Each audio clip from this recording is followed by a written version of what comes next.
Okay, that recording has begun, so I think we're good to start. So first thing to say, of course, is thank you so much for coming. We're happy to have a number of staff and students with us today.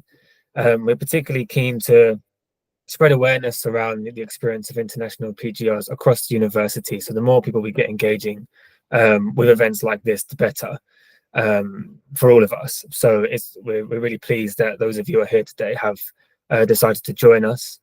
The event has been organised by the Centre for Equity and Inclusion. For those who are unfamiliar with the centre, it's a fairly new initiative at the University of Sheffield. We support and provide opportunities for PGRs of colour across the university, and we also work with 10 local partners on addressing systemic racism, both within higher education and outside in the wider community.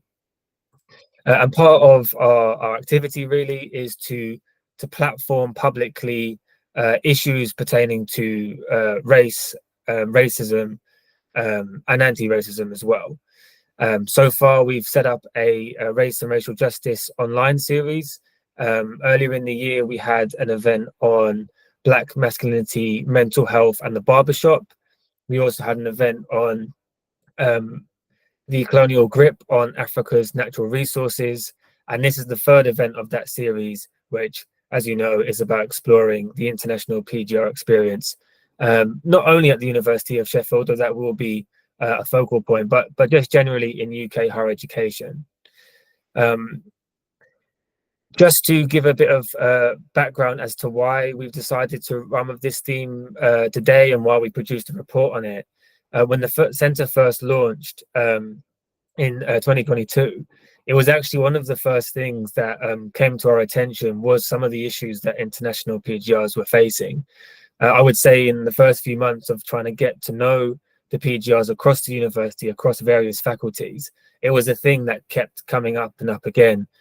Difficulties managing visas, difficulties overcoming barriers around work and the conditions around working for international PGRs, and also some more overt cases of discrimination amongst fellow staff and students as well.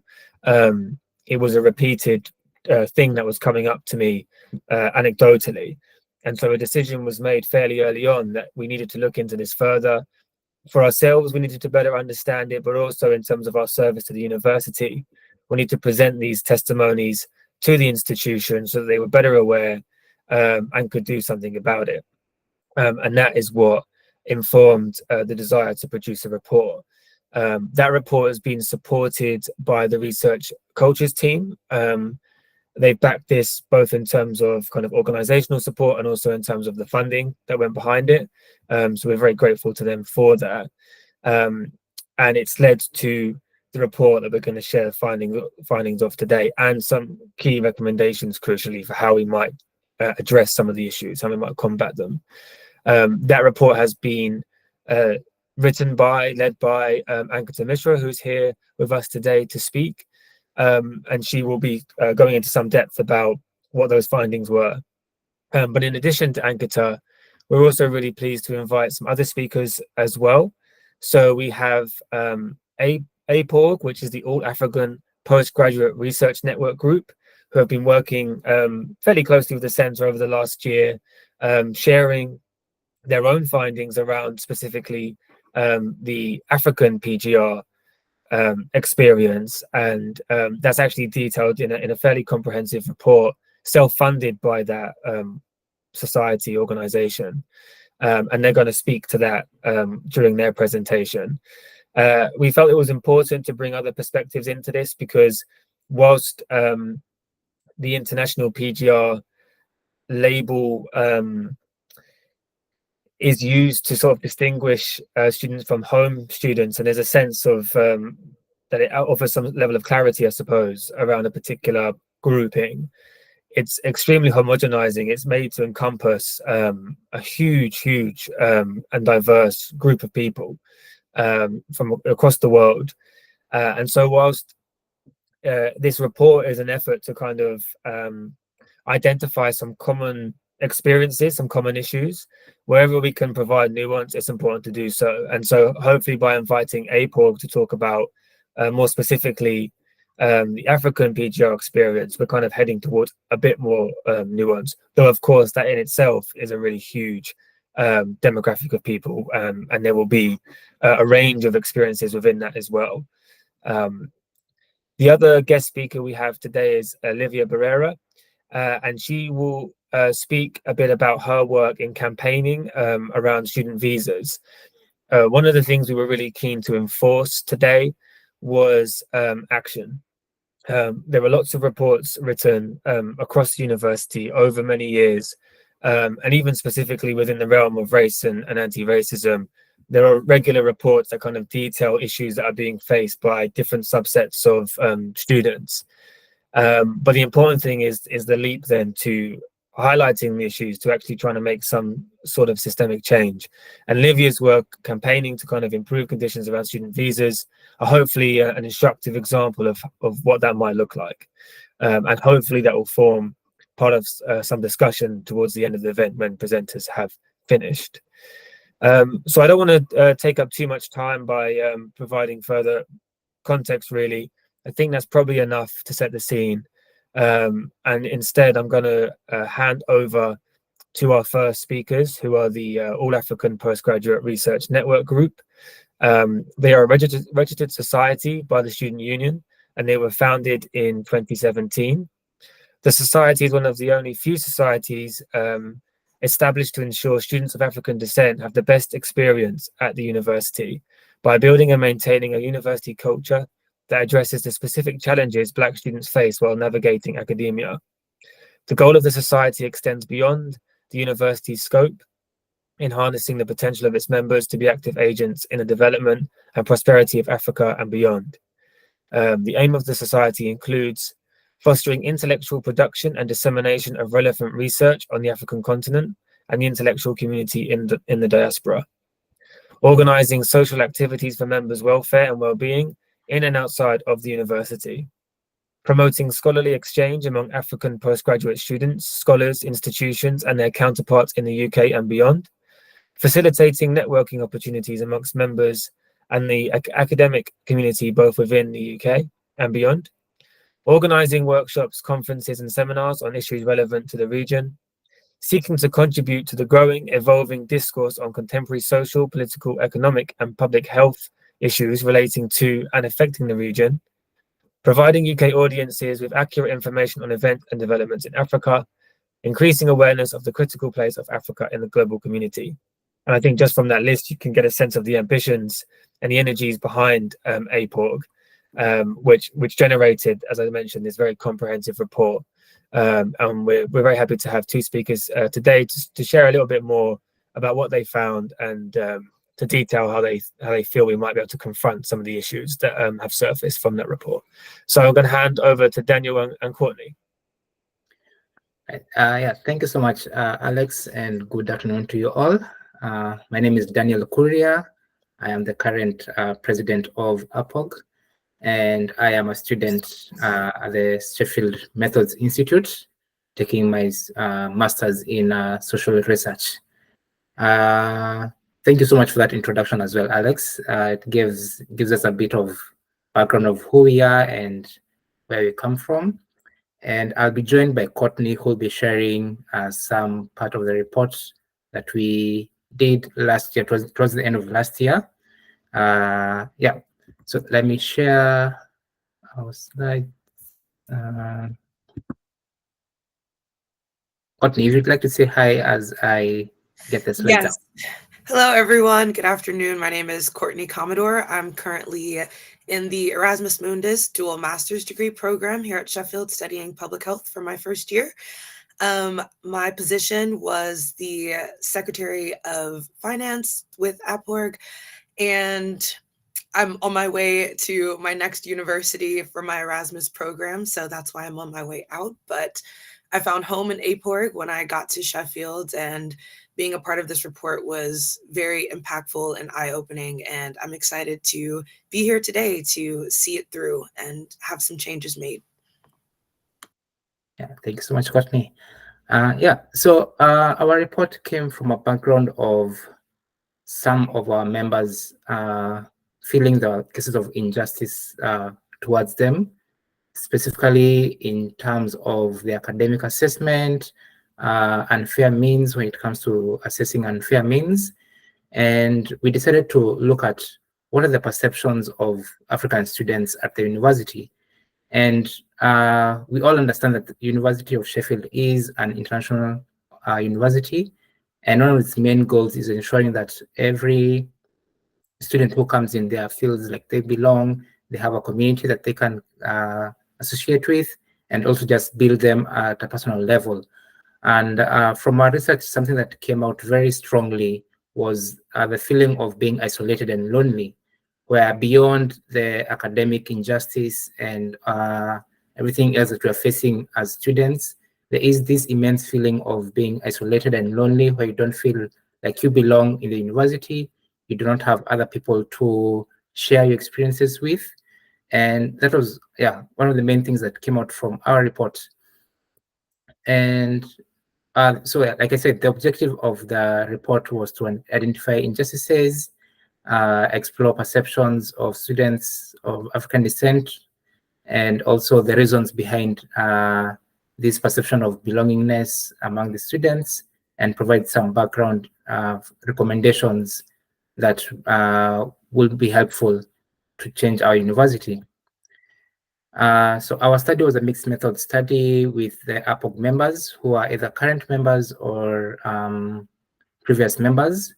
And we developed both quantitative and qualitative results from our study.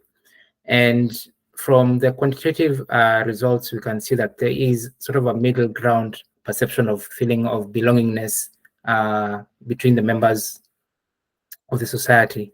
And what was surprising or came out strongly for us was also among the gender between the male and females, the females did feel less sense of belonging as compared to our male counterparts in the society. And the qualitative findings bring about what helps us understand why are our members feeling that they don't belong, or are they isolated in the university. And this came from a range of experiences within the classrooms, housing difficulties, as I think some of us will share. Our female counterparts did face a lot of sexism and body shaming, and we did feel that we are not as represented within the classroom as compared to our BEM community members. Then the main thing also in terms of discrimination during dissertation supervision and assessments. And as I said, as you look at the composition of the classrooms or the university as a whole, we find that we feel we are not as represented as compared to other members of the society. And this is made worse when lecturers point out these issues directly in the classrooms, where sometimes we are compared, our answers are compared with other students, or we're made to feel like we are less in terms of our academic achievement or our understanding. And this just builds up on a level of how we feel we belong in the society or we don't. And this has an impact on our academic achievement and also in terms of our mental well-being, as Courtney will talk about later on. And another thing that made us some of the challenges we had was as we are coming into the university, we do face a lot of challenges as we are coming in for the new students. So I think Levi will talk about this as well in terms of the visas and the struggles that people have with getting the visas. And then once we're here as well, we still face other challenges where we are now faced with housing challenges. And as you're coming into a new country, one of the main things you want to do is find a place where you can settle in and feel at home in your own space. But then if you're faced with barriers from not having accommodation from the university, and if you go to the private accommodation, it's just to a very low standard, that makes us not feel as if we are very welcome, and we're continuing. Those challenges continue to increase our level of anxiety within this new society. So these are some of the challenges that we found from the qualitative aspect, and I will welcome Courtney to continue with other parts. Thank you, Dan. You can go ahead to the next slide. So one of the big issues that we found in our report were lack of job opportunities, or if individuals were granted interviews and made it to the next level, there was even a case where someone was promised that they would receive the job in an interview, and then later on they received an email with a "we regret to inform you" beginning. So there is kind of a difficulty with many African students and students of the greater diaspora in finding their sense of belonging. Financial security is definitely another measure to that, and being denied opportunities for teaching positions, graduate teaching assistants, as well as jobs in the greater Sheffield area at the university, as well as not seeing many people that look like us at the university working, be that in positions of professors, lecturers, but also even people working at the bars or the library. The lack of that representation is impactful and also discouraging, we found in our study. The condescending attitude towards African students, I'm going to connect this with the next slide regarding to the greater BAME umbrella, but there was reported many comments and feedback during lectures that were disproportionately negative towards African students.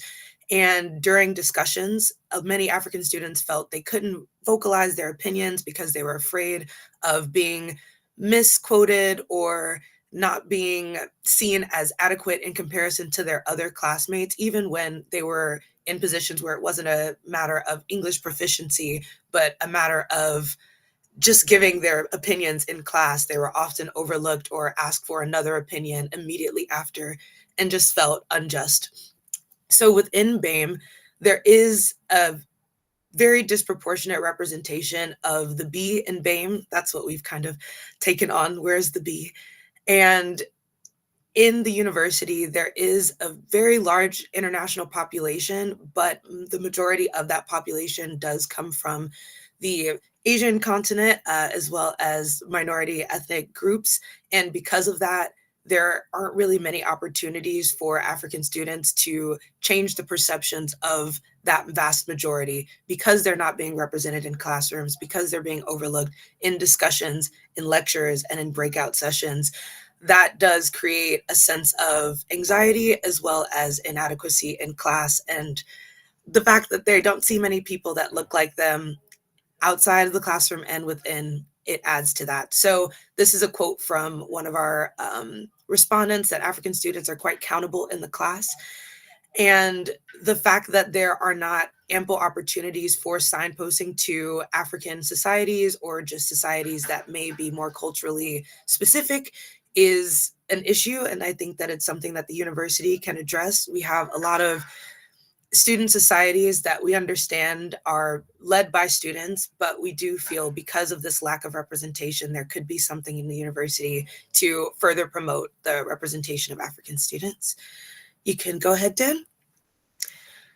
Racial discrimination during master's dissertations. So I do encourage you all to read the report if you get a chance, because there are some quite gripping accounts of not following due process from the graders, and also creating increased anxiety for the students as they're submitting their papers, isolating them, making them feel like there's already assumptions that they are more likely to participate in unfair means. And when being processed for unfair means cases, there were several individuals that were grouped together, even though there was no correlation, but it was undeniably all African group of students that were isolated and picked on, for lack of better words. So this is just another quote from kind of that condescending nature from the reviewer. and the supervisor for the dissertation, that he repeatedly told me that he had the right to fail me even for one minor error, and nothing was ever going to happen or change that situation. So the feeling of superiority from that point of the supervisor, and also further intimidation, is something that I believe the university could do more to prevent.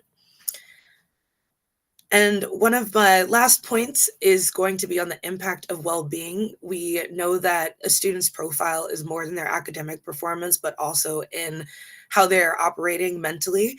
And all of these events, the lack of belongingness, the discrimination in and out of the classroom, the lack of finding community, has a severe impact on African students' sense of well-being.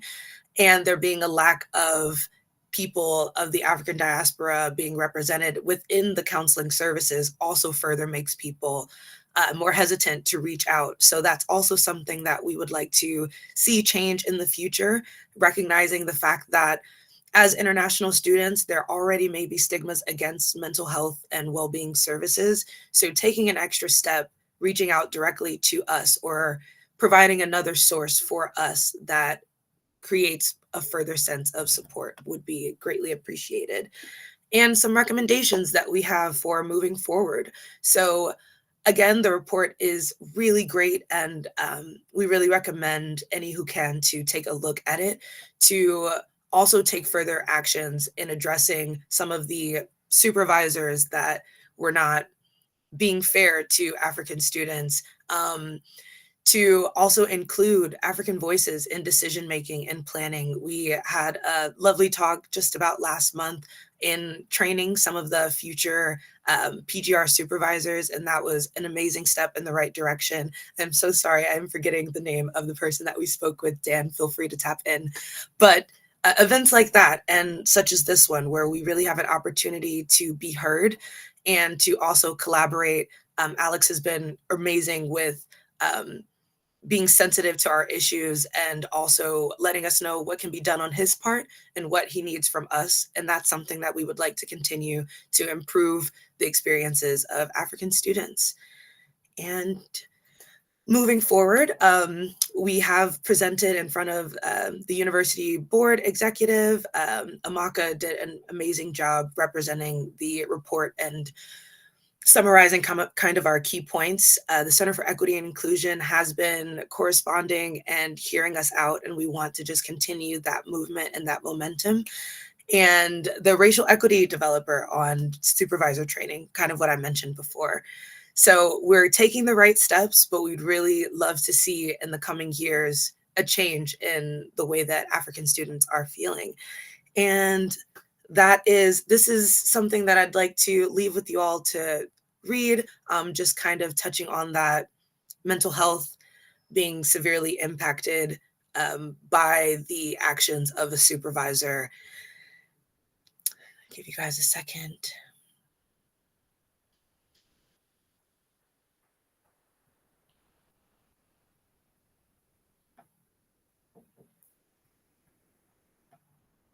Really focusing on that last paragraph, just to let you know that at some point I was worse than dead because of this experience. I felt worthless, and if it were not for my supportive family, perhaps I would not be alive today. This is to immediately increase urgency, because not everyone has a support system. And as those feelings of isolation, not belonging to the university, not being heard, not being seen, it is dangerous, and it is crucial for us to take actions to really see change soon. And that is all that we have for you. Here's some fun pictures of the committee and from last year's first research symposium. So thank you all so much. And back to you, Alex. Thanks so much, Courtney and Daniel. It's been really enriching working with APOG over the last year or so, and finding out more about the different experiences that the African PGRs are having at the university. I think when we move to the next presentation, you'll see some common threads, which is alarming. And I think the last point there should be stressed again, that this is really high stakes stuff, that some of the issues around mental health and well-being are quite severe. So these problems really do need to be solved with the utmost urgency. So thanks for kind of reiterating that point towards the end there. I am going to head straight into the next presentation. This is to showcase the Centre's recent report on the more general international PGR experience at the University of Sheffield specifically. That has been led by Ankita Mishra, who is going to be presenting those findings now. Ankita's research interests and work include gender-based violence, health and well-being, higher education and research cultures, and participatory action research. Her approach to these fields are rooted in critical race and disability, feminism, and intersectionality frameworks. Ankita has worked on a number of research projects alongside her PhD with over 7 years of research experience using participatory approaches and collaborative endeavors with non-academic partners. She has been commissioned by the Centre for Equity and Inclusion to author this report on the international PGR experience at the University of Sheffield. And Ankita is someone who works alongside the Centre on numerous different projects. So we're really pleased for her to be here and to share what she's been working on for quite some time now in the build up towards publishing the report. So Ankita, I'm going to pass over to you, and as I do so, I will get the link to the report so other people can download it and read for themselves at a later date. So over to you, Ankita. Thank you, Alex. Are you able to share the presentation slides, please?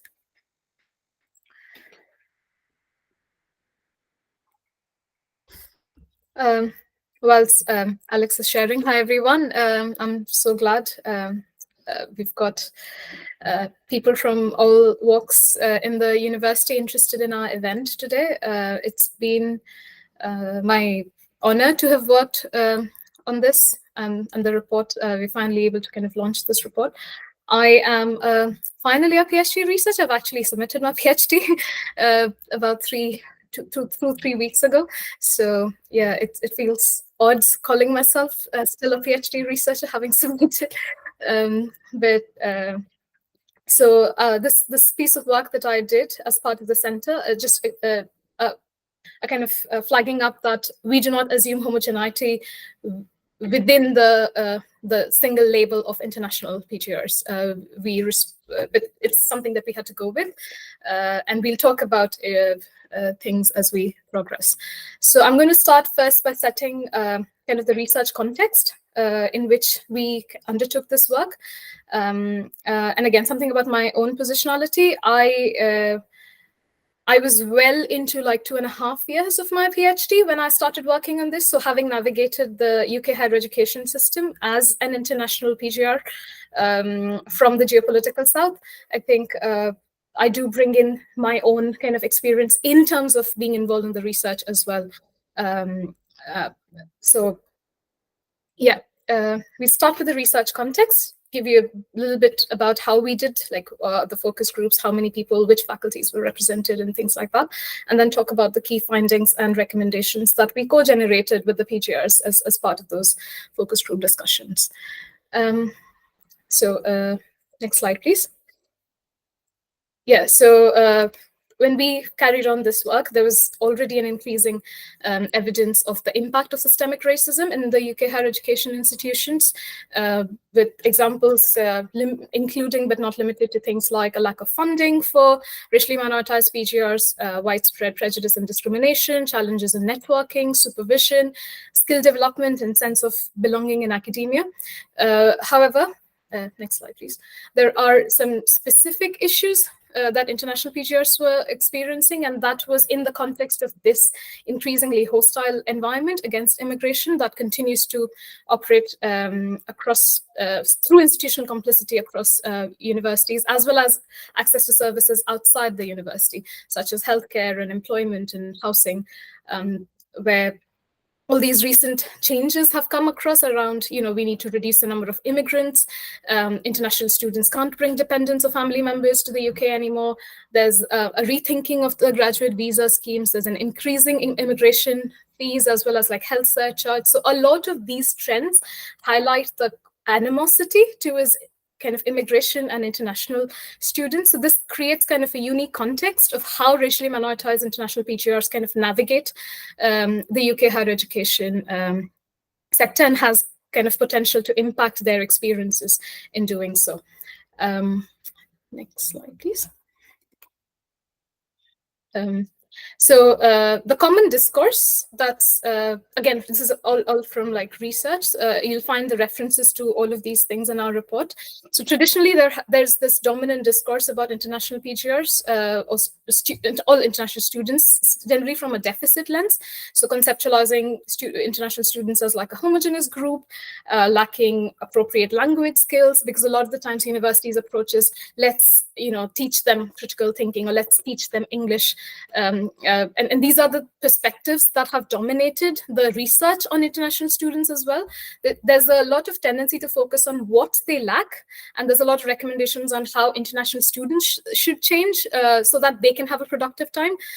So there's a lot of initiatives that university kind of comes up with, and across the UK higher education sector, it's about how can international students adapt, how can they integrate, how can they assimilate.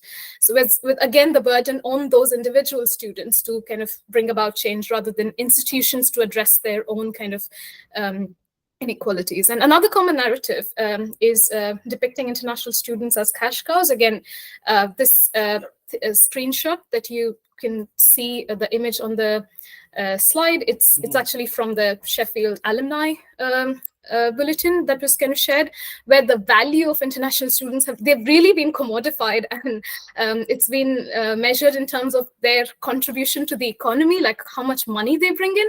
So that's kind of a bit dehumanizing, and there's a lot of literature around the devaluation, dehumanization, and othering that happens with all this transactional labeling, where international students are desired, but then they're also unwanted because they bring in the money, but you know what, they tend to lower the educational standards. And so there's a lot of research that has demonstrated that this is kind of the common discourse and narrative.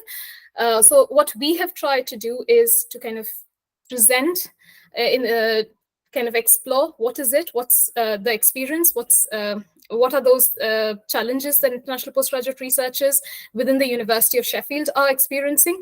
How can we give voice to the plurality of their experiences, and how can we generate more action-oriented PGR-led recommendations for the university? Next slide, please. So this is just drawing on Sarah Ahmed's work. Diversity work becomes about generating the right image and correcting the wrong one. She says diversity becomes about changing perceptions of whiteness rather than changing the whiteness of organizations. Changing perceptions of whiteness can be how an institution can reproduce whiteness as that which exists but is no longer perceived. So it's the perception that we try to change through the diversity wall of fame, but a lot of the times, are we actually making changes from bottom up to be able to provide a more equitable approach? And again, why I talk about an equitable approach is something we'll see through the findings of the report, and why an equality approach does not work and why we need to move towards equity. Next slide, please. So what we did, we conducted about 5 in-person and online focus groups. We had with about 29 international postgraduate researchers across the university. These pie charts represent, we had about people from East Asian, Latino, South Asian, Central Asian, Southeast Asian, Arab, Black African, Black Caribbean, Indigenous, North African, and Middle Eastern backgrounds. So PGRs from these different heritages. And we also had PGRs represented from Faculty of Science, Faculty of Social Science, Faculty of Engineering, Medicine, Dentistry, Health, Arts, and Humanities.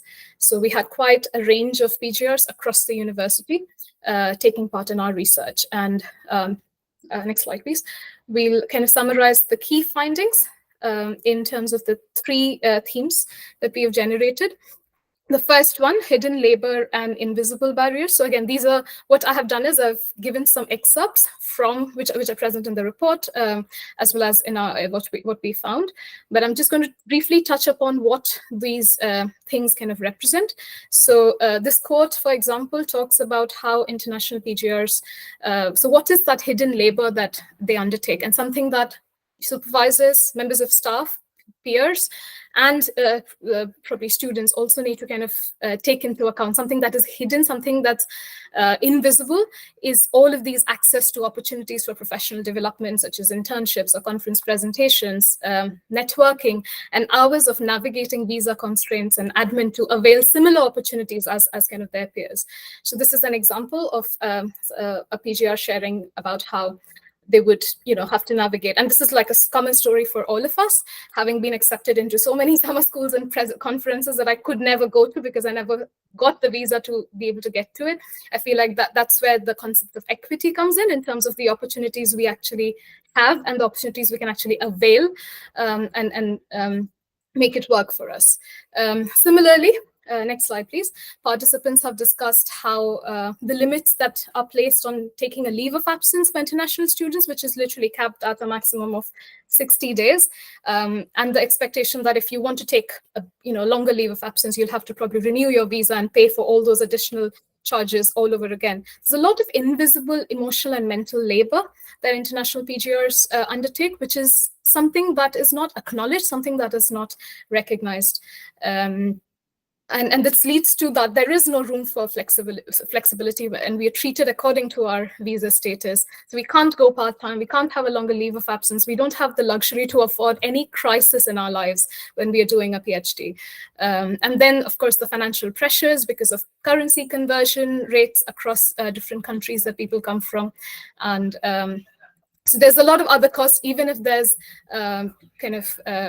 funding and scholarship that covers a bit of the expenses. There's also other things that people have to kind of undertake. And for mental health, financially, academically, there's always this race against time. Similarly, next slide, please. People have discussed the hidden labor of even kind of trying to maintain the ties back home, keeping track of events that's happening there, but also trying to settle, in the UK and all the daily hustles and stresses. So again, it's something that this participant was talking about, was like, they felt like they had one body, but they were, in 2 time zones or sometimes probably multiple. And then they were spinning at different frequencies for them because there's a lot of those things that people are trying to navigate, which is generally not seen or perceived or acknowledged.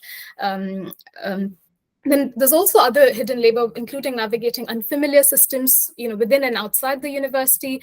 Lacking social and cultural capital means that, you can't access networking and mentoring and professional development opportunities, as opposed to people who've probably been in the education system here and have kind of a greater access to some form of social and cultural capital. And this has important implications for equity in their professional and academic development. So there's a lot of the hidden labor and invisible barriers that racially minoritized international PGRs have to navigate during their doctoral journey. And there's an increased risk of burnout, exhaustion, and debilitating impact of mental and emotional health as well. Which is where we, again, need to rethink and reflect on the concept of equality of opportunities for all PGRs, and the impact it has on like career progression and development as well. Moving on to like the next theme. Next slide, please. That's navigating racism, xenophobia, and kind of culture. One of the major challenges a lot of racially minoritized international PGRs reported was the experience of being racialized for the first time. So especially trying to kind of make sense and encounter the racial system in the UK was kind of very different, and it meant that they were understanding and negotiating a new aspect of their identity, and which became even more difficult and challenging when they were intersecting with other marginalized features such as gender, sexuality, faith, disability. So like this participant kind of explains that being a woman in STEM, but then being a woman of color in STEM in this particular country, like there's a lot of new things that people are trying to negotiate alongside trying to, do a full-time PhD and navigate all these other and familiar systems as well. Participants also discussed their experience of racism and xenophobia through like microaggressions, exclusion, surveillance, abuse in multiple spheres. So it was not just supervision, whether it was navigating with professional services colleagues, whether it was with even taking up graduate teaching assistant positions and navigating it with students in the classroom as a GTA. So there was a lot of discussion about the assumed homogeneity of minoritized groups and the deficit lens used by supervisors in terms of giving feedback or assuming, they lack the linguistic ability or fluency, despite a lot of international PGRs having English as their first language. So there were a lot of description of those kind of instances. Next slide, please. So this is again an example of how people have experienced extreme surveillance, and there's a lot of controlling and intimidating tactics as well, which include emails with the tone of like checking your activity through PATS, or you need to report to the Home Office at the drop of the hat. So there are emails with those hostile messages, and this is an example of somebody trying to being under a lot of surveillance when they try to use the prayer room in instances at the university campus. Next slide, please. Again, this is another student expressing their experience of navigating racism during supervision, and all those stereotypes that are lodged on to, say, a black, dark-skinned woman. And a lot of the time, supervisors are not really good at handling students of color. They say that they had to sit in silence with something, and it impacted their mental health and well-being significantly, which means that you need to go beyond just a few-minute video about equity, diversity, and inclusion. There should be much more formal training as well, because it can lead a significant impact, as our friends and African Postgraduate Research Group have just shared. A lot of these instances, next slide, please.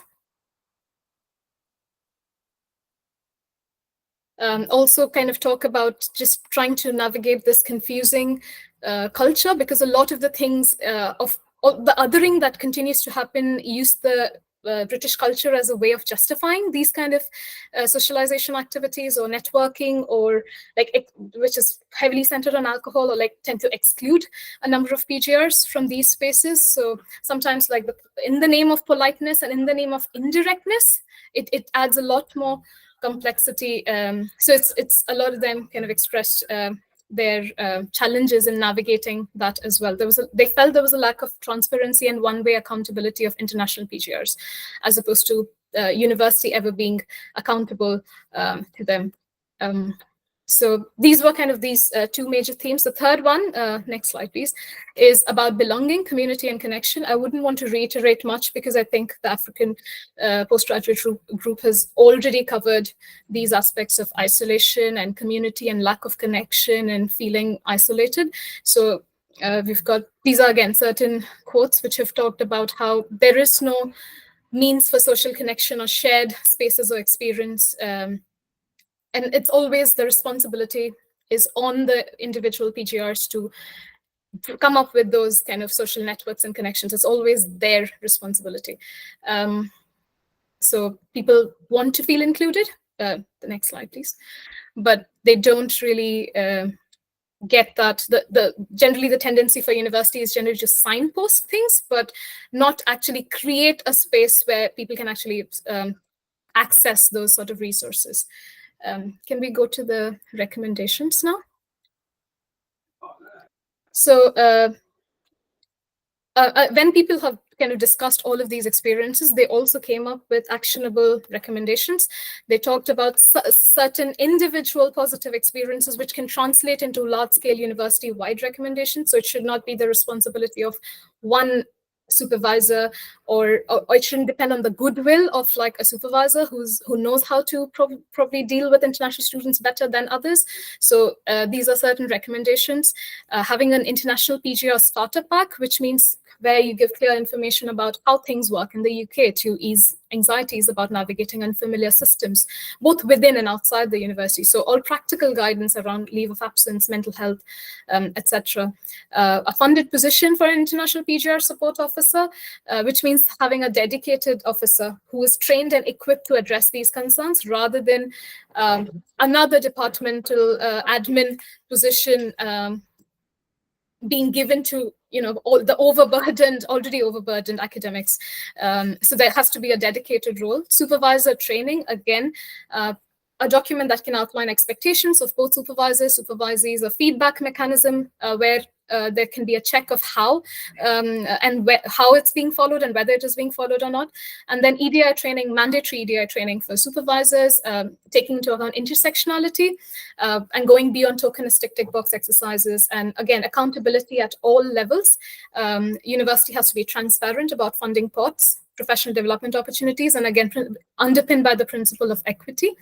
And the next final set of recommendations in the next slide are about additional support for navigating the admin behind the visa process. Understanding the niche needs of racially minoritized international PGRs is kind of quite important.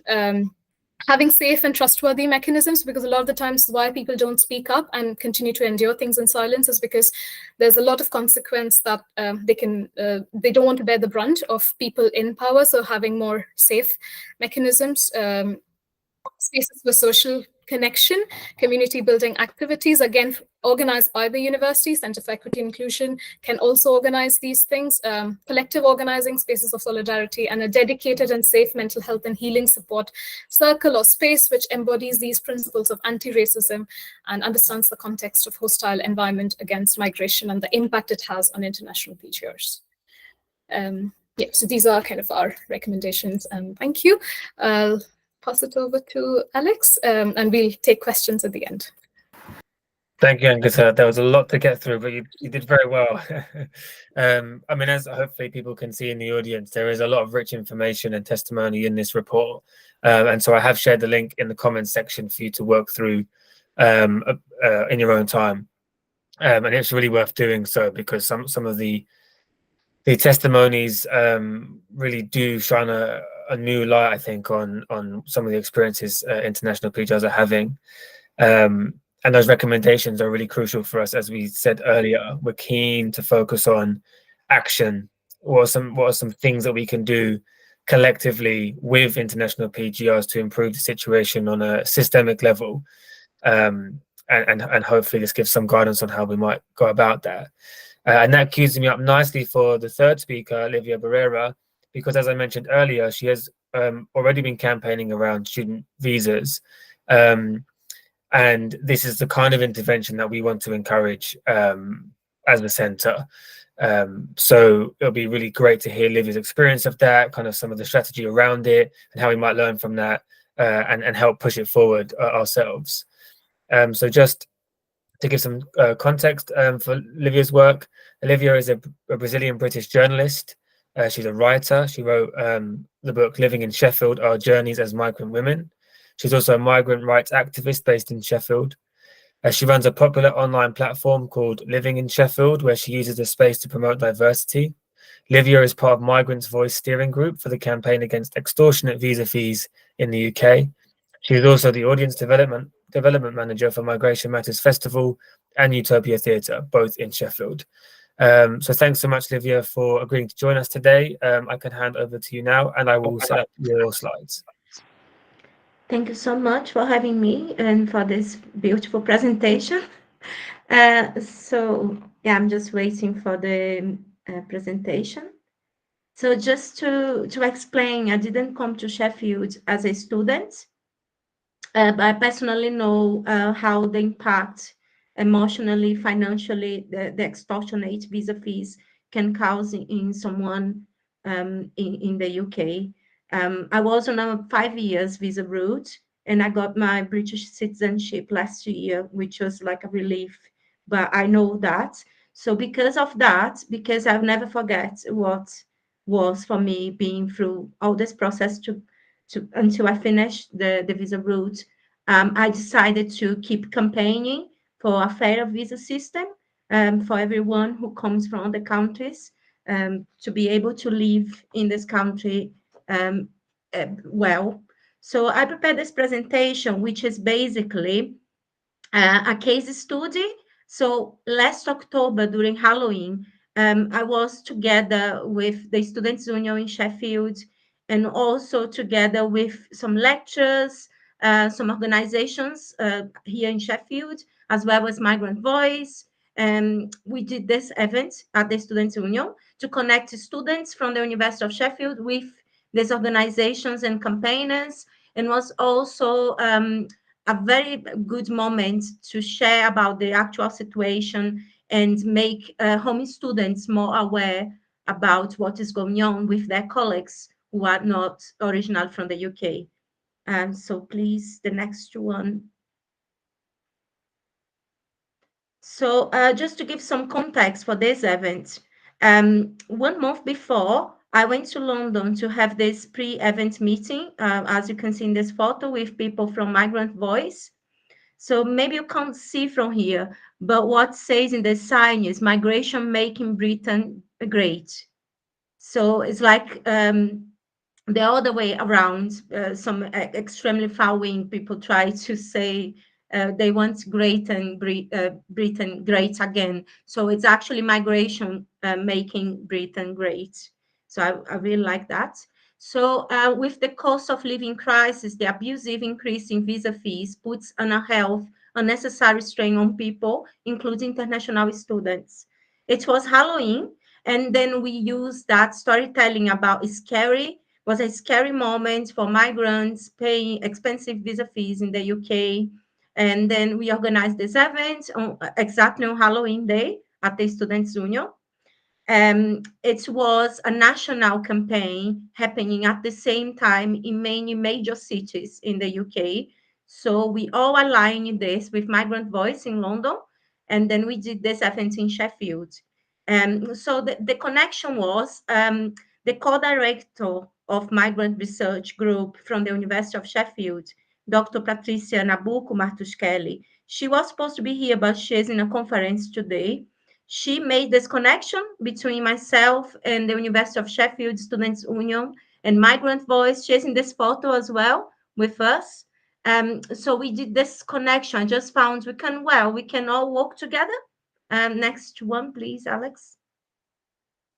And we decided to put students and community together in this event. So in this photo, you can see some people from local organizations, members of the Students' Union, and Patricia, who is the lecturer in international relations, and and members of the community. So it was a day with activities, it was an inclusive program.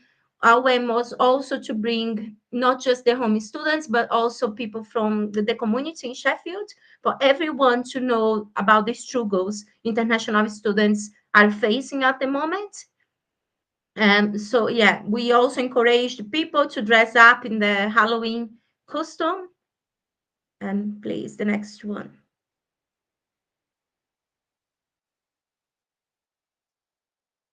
So here, just for you to have an idea, I think Alex can share this afterwards with people. So this is basically how the event was organized. And I'm very happy to share this as an inspiration. If people want to organize events as well, I'm here to support. If you need me to support in some way. So the organizations we had on the day, so we had lecturers, we had students from the university, the Students' Union, we also had students in general, university staff, migrant activists, national organizations, as well as local organizations and groups involved. So I mentioned here some organizations. And the next one, please. So how we promote the event. So I wrote this press release myself, and I sent with a few links for a few newspapers. I also sent this to the BBC Look North. And please, the next slide.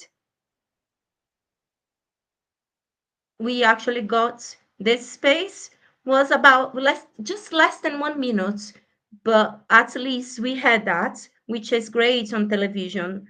It's something they mentioned on that day about the event.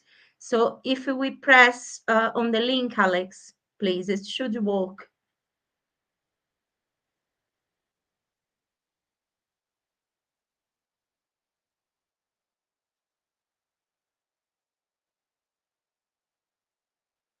Is it not working?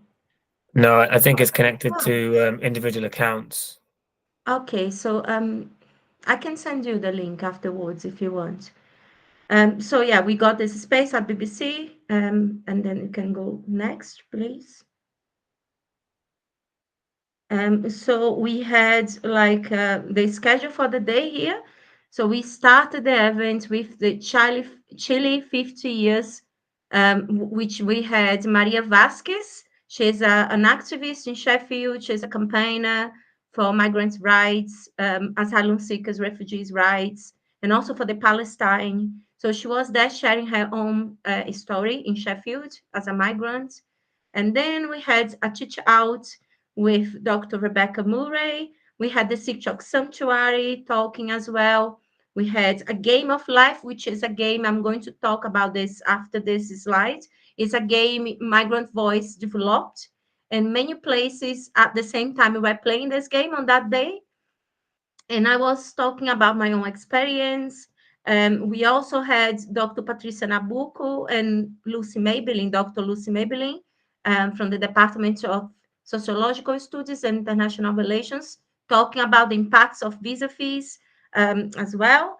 And South Yorkshire Refugee Law and Justice, South Yorkshire Migration and Asylum Action Group, and then we had a talk from students from the international community at the University of Sheffield.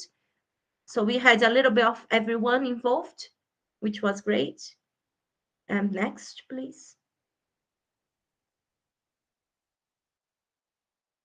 This part here was my talk during the festival. So I just put all together in my backpack, like all the evidences I needed to provide to the Home Office to get my indefinite leave to remain, as well as some flyers for some campaigns I was involved with. And yeah, so I just wrote that. This is part. It was part of my speech on that day.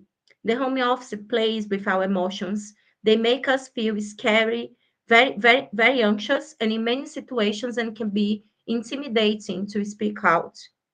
Through my 8 years in Sheffield, I have been working hard to engage with and promote the city, to highlight meaningful projects in our community, and to give my support to others, especially all the migrants like me. I'm very energetic and I love to wake up in the morning and know that I'm going to make a difference to other people's lives for that day.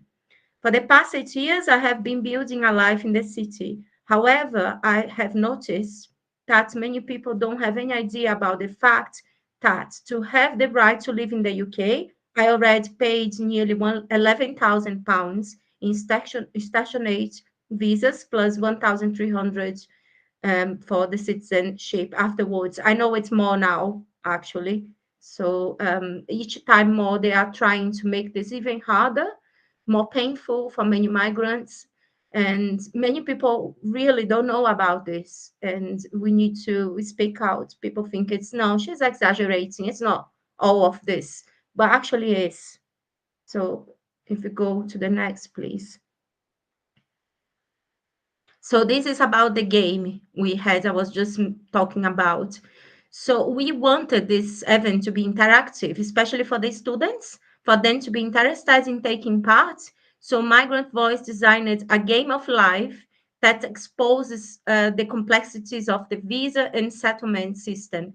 So it's like questions about how much you think is this, and if you get wrong, you go back to two places on the game. So the current visa and settlement systems affects every aspect of people's lives, both financially and mentally. However, many people who have not experienced a visa route in the UK don't know about the impacts.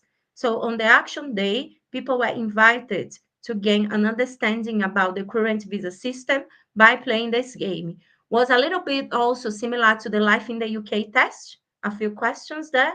So it's for people to know, check if they have knowledge about the life in this country and about the visa system. So the next, please. And also on the same table where we had the game of life, we also had flyers for a petition against the increase in visa fees. So the attendees could also take action. So we also, around that time, we had this petition for people to sign against the visa. You can go to the next, please, Alex. We had this petition for people to sign. It was the flyer we made. So our goal was to use the event as well to have more signatures to call attention for this case. And yeah, we put some informations. This petition was in partnership with Migrant Voice and Migrant Democracy Project as well. It's another national organization in the UK. So we use the space for this as well. They are all connected. The next, please. And so I don't know if you know, but anyone can create a national petition on the UK government's website that asks for a change to the law or to the government's policy. So we create this petition and we got nearly 30,000 signatures, but was a way far to get 1,100 signatures to take this to a debate in the parliament. We didn't get that, but we've learned, and I think at least we made more people aware of the situation. And I'm particularly very proud of Sheffield because we got many votes from Sheffield, many signatures from Sheffield. And the next one, please. And just to highlight the hostile, if you could just back, please, Alex. Just to highlight the hostile response the government gave us. So the contribution migrants make is recognized, but the government believes those that use health and immigration services should help fund the cost of delivering them. Increases will be progressed. So was that the answer? So we can go next, please. Here, I'm just sharing some useful links. I suppose Alex is going to share this presentation with people. I'll just try to find the link for the BBC Look North and send to you, Alex. So the next, please. And yeah, here's my contacts if anyone wants to get in touch. I just want to say something was very, very important, I think, to organize this event. I felt very glad for this connection with the University of Sheffield in October. And I think this is a kind of subject we always need to be talking about. It's not just about having one specific event and don't talk about this anymore. We should be being creative to create different ways to talk about the subject, but at the same time, on the right tone.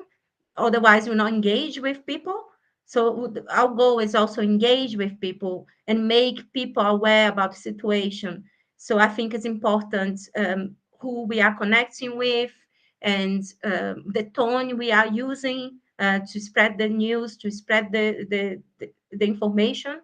And yes, I'm here. If anyone want to get in touch, just let me know. And if you want to have questions on the discussion, I'm here to answer them. Thank you so much for having me. And I really enjoy watching the other presentations before mine. Thank you.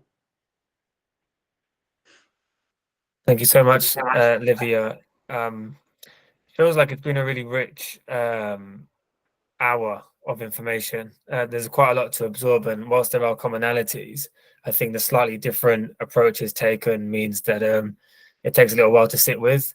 And so, as Livia mentioned, I will send this stuff around to those who signed up, so you can have a look at it in your own time. I am conscious of time.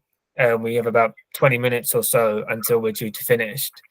So what I was going to suggest was that if we wanted to move towards more of an open discussion, perhaps starting with any questions that audience members have for the speakers, maybe to elaborate further on some of what has been mentioned so far. And if you could just either raise a hand or put a question in the comment section, we'll call upon you from there. And great, thank you very much. That's Tete. Hi, everybody. Great stuff, ladies. I really enjoyed that and very true. Just a few suggestions. I would say I do agree, Alex, that this really needs to be spread throughout the university. I mean, I think even the turn up today is a very good example of how much concern there is for international, especially African, but students of color. I think this is something that needs to be put on posters and people put around. There needs to be more consideration. I personally am one of those people who I'm not shy to say I've undergone a lot of hardship, but also to say that included in that is considering which departments are mostly impacted by this, right? So there are some departments that I think fare a bit better than others. So I think that is a further opportunity to explore which departments need more assistance in terms of really considering international students, and especially also looking at bureaucracy. So I think it was Ankito mentioned that sometimes people have visa complications. So in a case where, let's say, the UKVI doesn't give your family visa status to be able to move to the UK, then it obviously means that now you have to have an additional burden of trying to balance yourself between two places. And there's no consideration for that. Again, this control factor of why you live in the country. So it's like, does my PhD mean that I have to lose my family? Thank you.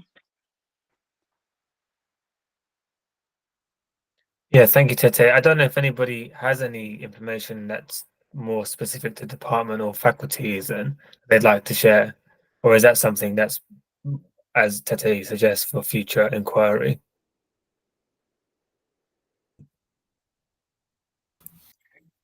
I would just like to say that we had people, when we did the focus groups, we had people from a range of faculties. I wouldn't say we had covered every department within each faculty, but we had all the faculties kind of represented. And the concerns definitely were, I would say, prevalent all across. Maybe we might need more concerted efforts in, going into kind of certain faculties and certain departments to kind of explore what's working better in certain spaces and how we can learn from each other to be a better one university, as we kind of like to envision for. So yeah, but I do think that the concerns are kind of overlapping across faculties, but I'm sure there's more nuanced work that needs to be done for exploring things within each specific ones.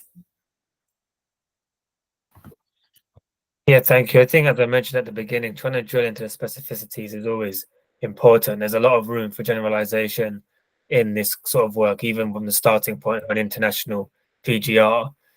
So that is something that we're conscious of, but it is a starting point, and I think a useful one, even if complicated. Mohammed, I saw your hand was raised. Would you like to ask a question?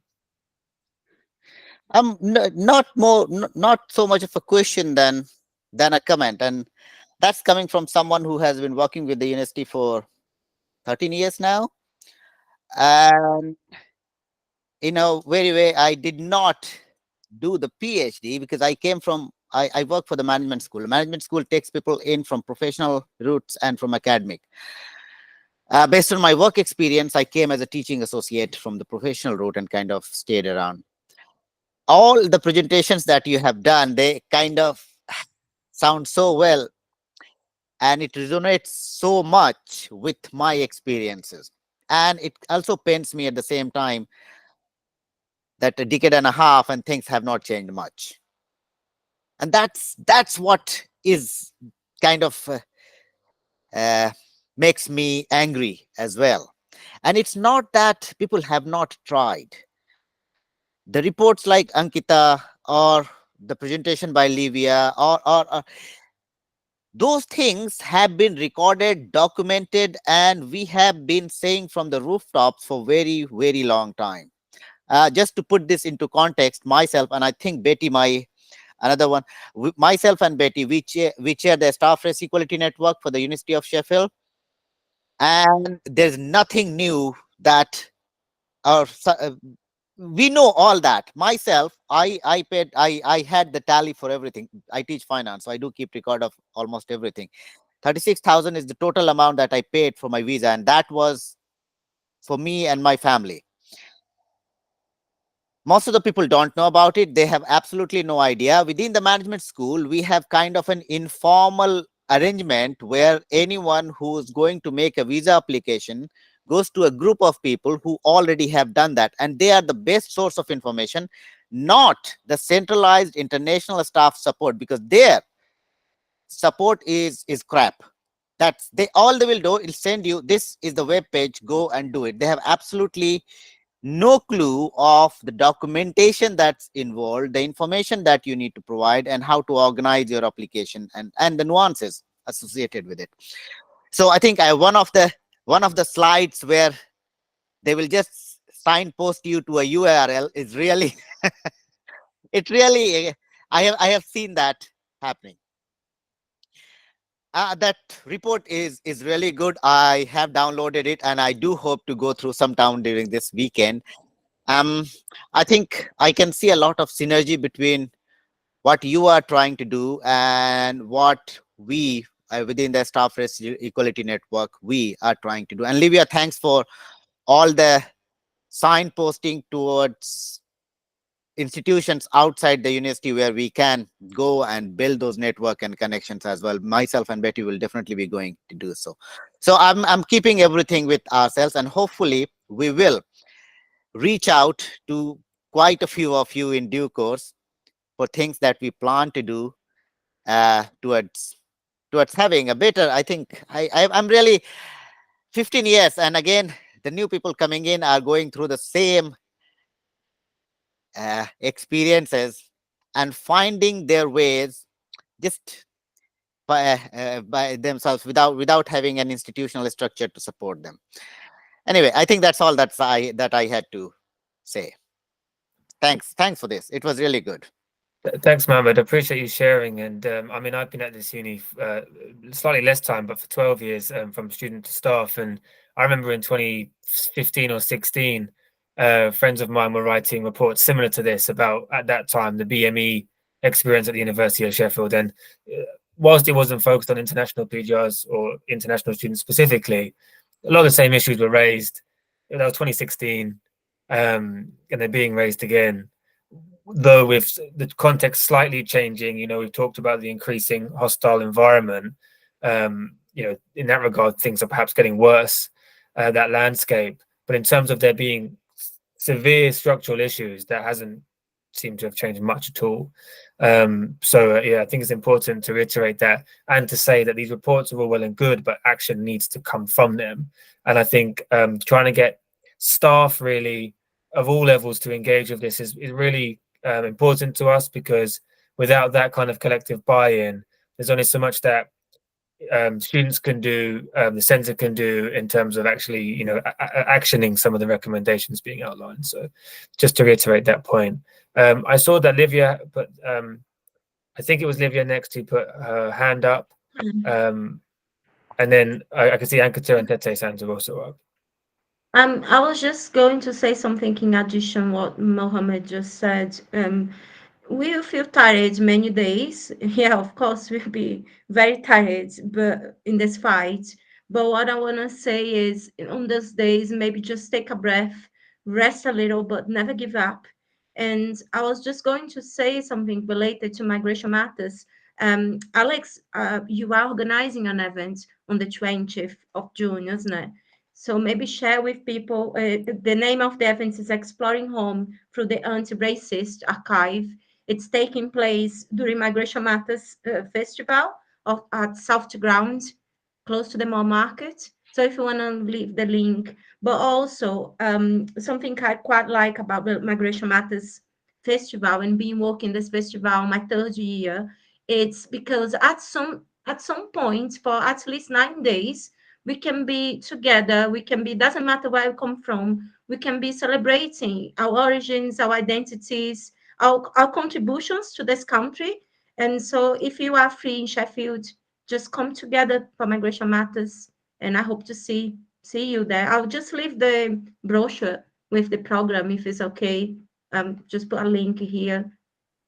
And come That's to the great. event Alex is organizing, be nice.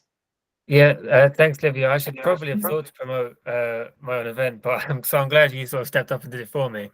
But I think it's an important point again, because obviously a lot of the focus here is on the issues being faced, but part of a solution is to champion and to celebrate things that are being led by international PGRs. And Migration Matters is often a focal point for that kind of thing. A lot of our postgrads and students generally are part of that festival and share their experiences of being, part of displaced or diasporic communities. So just coming to those events, is a step forward. That level of engagement isn't always seen. And so it'd be great to see again staff members at those activities. So you're right, Livia. I will send information about our event and other events as well when I send all of these other links over. Ankita, did you want to come in? Oh, you've gone on to mute. Would Tete want to go first? I'm happy to go after, because I think she'd raised her hand before me. So. Yeah. Also, earlier I wasn't criticizing, guys. I was just saying that we could add on to this by further narrowing the research. I think it's absolutely wonderful. Thanks, Mohammed, also for. I think it really helps to meet people who understand and are willing to lend an ear and also give some advice. It really does help. But I'd like to say, I think, Ankita, again, you raised this issue of the leave of absence, right? And how it's only allowed for like 60 days. It's actually not 60 days because I applied for one. They actually tell you, they recommend that you actually take like 49 days, not 60 days. That's the truth of it. But the issue is that follows up with this new registration policy they have now, where they say that as an international student, you're not allowed to go through hardship. So it pretty much says that you cannot have external situations that happen, right? You should somehow be ready to mitigate those. And I found that very unfair and discriminatory. And I think that's something that needs to be taken all the way to dean level, because it's like, what do you mean that if hardships occur, then there's nothing they can do? So if, let's say, for instance, my country breaks into war whilst I'm a student, that's hardship. So then what? I should leave my studies in the middle of my studies because you're undergoing hardship? And why do they have hardship allowance, allowing support structures and things like that if you cannot go through hardship as a student? Thanks for raising that. I just wanted to say, like everyone has been sharing, we have, of course, more detailed instances and summarization of what people had shared in the report. It is really sad that, things have, if people 15 years ago were experiencing the same things, and we're still, saying that it's really, really sad, and it's alarming, as Alex said, in the present context. But again, just want to reiterate that what you were saying, Tete, it's something I experienced as well, was not being able to apply for leave of absence when I was going through a terrible time in my life, but wasn't allowed to do that because I had apparently used 32 days and I was left with 33 days and I was left with 27 days. But for a leave of absence to be a leave of absence, it has to be 28 days. So by one day, I couldn't, because nobody told me that I should be taking probably 32 days so that I can leave the next 28 days, let alone go beyond the 60 days. And I just had to carry on with my PhD. My deadline didn't push. I had to submit it as I did, despite going through a really terrible time, which is, again, one of the reasons I would say the report got delayed, because it was supposed to be finished by the end of last year, but something that I just could not cope with. And again, having Alex and people like Alex who understand our circumstances and context and was willing to give me an extension to work on the report, in these months, so that I can submit, I can complete it, and we can have this now. But all this was delayed because of something that I experienced. But again, the focus groups were very, I would say those were a site of solidarity for me as well, because when people started sharing and opening up in the focus groups, it was literally like, oh, I'm so glad I'm not the only one, because in your head, because you're doing a PhD, you're doing it all by yourself. You're lonely, you're isolated. It's not a class that you share, or you're taking together or meet people. And especially having started the PhD in the pandemic, being locked inside my 4 walls for like a year and a half, I think I just thought it was me making up things. Probably this is just in my head that these things were happening. And then having embarked on the research, it was eye-opening for me that I'm not alone, and it's not something that I'm making up in my head.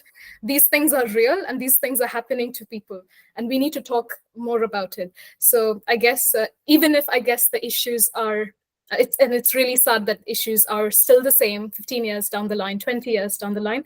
But I guess, again, as I don't know why I'm quoting Sarah Ahmed a lot today, but as she says, we need to keep talking about it because they keep doing it. So I guess that's kind of the motto of where we all kind of can come together and raise our voices and platform those voices and try to push for changes at some level, hopefully. Something that maybe, we're not going to reap the benefits of in our lifetimes, but at least for like generations to come, we're able to make some difference. Yeah, thanks so much for that, Ankita. That's a really important point to make, that, we are thinking about the students and staff that will follow on from us, even after we're here, any agitation that we can push for, any changes that we can make, they will be felt at some stage, even if not by us, and that's still, a worthy cause. And just to go back to the point you made around kind of the bureaucracy of things like leave of absences, I think one of the best things that I did in terms of, so my background in research is around kind of racism and higher education. I think one of the best things that I did was enter into the professional services, because you see the level of how the level of bureaucracy and how that bureaucratic process is so entrenched within systemic racism. It's that kind of really mundane, boring stuff on the surface that actually is the dark underbelly of how a university operates and how racism operates in an institution. And that can be despite the best efforts of professional services members to try and support students.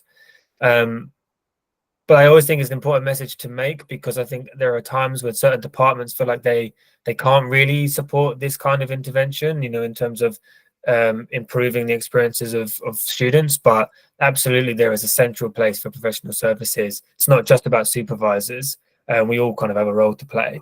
And processes like that really make that apparent. So thanks for sharing that. We've got time for probably a comment or two more. And I can see, Mohammed, your hand's been raised. So would you like to say something? I don't want to take all the time. So if there's no one else, then I will make a comment. Yeah, that's fine. If anybody else wants to speak, you can just raise your hand and they can go next. Okay.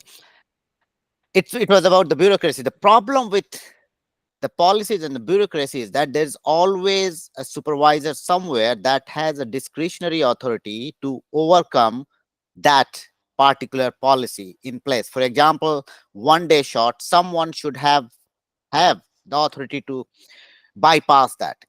The exercise of that discretionary power, whether it comes to providing a little extra support to a student, to a staff member, is so entrenchedly racist, and the way it's used across, it's so visible again and again and again. The kind of cases that we have dealt with, I have sat in a few tribunals where where staff members were on PIP and so on. It's very difficult in a formal system to pinpoint and prove that it has happened, but it happens. We know that, everybody knows that. The problem is, despite us telling this is happening, and we need to have a way to address it, either in a formal way or informal way, or any other way, nothing has happened on the ground. For example, just one thing, we started this report and support system with so much of fanfare, and the race equality strategy in 2019, the amount of resources that we have spent on both of those projects is quite significant. The RESAP 2019 is gone out of the window. We had 23 or 24 objectives, out of which 2 we managed to say we have made some progress. The remaining we could not even start. But now we are replacing that with a new strategy, and that's a trend that I have witnessed over my time here. We start with a plan and a strategy. After 3 years, we forget that and we'll come with a new fancy, good-looking one, because there's a new person is in charge and that is going to add to their profile, and they have done this. And then after 3 years, rinse and repeat, let's do the same thing. We completely ignore the impact that is on the ground. What is actually happening with the systems and the processes and the policies that we're putting in the place? Are these are they actually resulting? So report and support, we got so much out of it. in terms of report, but what happened at the end? How many cases were came to a conclusion or not? We have absolutely no, and we have formally asked for the details and the data and things. I'm just trying to give examples of how things are. There is an absolute, in a way, gap in terms of information that we can act for the next step and so on. So yeah, that's all that I wanted to add. Yes, thanks so much. I think, again, breaking these cycles that we've all seen over stretches of time feels important. And perhaps it's in bringing these sort of disparate groups together to kind of highlight that we're all going through similar things and have seen these things before. We might be able to better break that cycle. You know, those issues become maybe a bit more apparent. And the lack of kind of change coming from different policies. We've certainly seen, and maybe we'll experience soon, you know, like kind of these cycles where campaigns, centers like our own or whatever, they're kind of given 3-4 year periods of time, but then there's no sense that necessarily they're going to go on beyond that, and then something else comes and takes its place, and you got to build momentum again. So how do we maintain momentum? How do we, you know, kind of evolve rather than having to start anew? Again, important points made. I can see that it's 2:30, so we should wrap it up there, really. I just want to thank all of the speakers once again for sharing so much information with us, really rich, and I will share it with all the audience members as well. Thank you to all of you who came to watch this and who engaged and shared really insightful testimonies yourself. It all adds to the knowledge building, and it will be part of the recorded conversation. So hopefully those who watch it will also will learn something from you too. Hopefully we'll do some more of this. Hopefully there'll be an update on progress made with some of these interventions. I'd really like to come back in a year and be able to say we've done this, this, and this. So let's watch this space and hope for the best. If anybody wants to follow up and work with the center on things like this, then please get in touch with me. You'll have my email once I send these links around. So you're always welcome to get in contact. Have a really great rest of the day and enjoy the weekend. And I hopefully see you soon. Thank you. Thanks. Thank Bye-bye. you. Bye-bye. Thanks, Alex, for everything you do.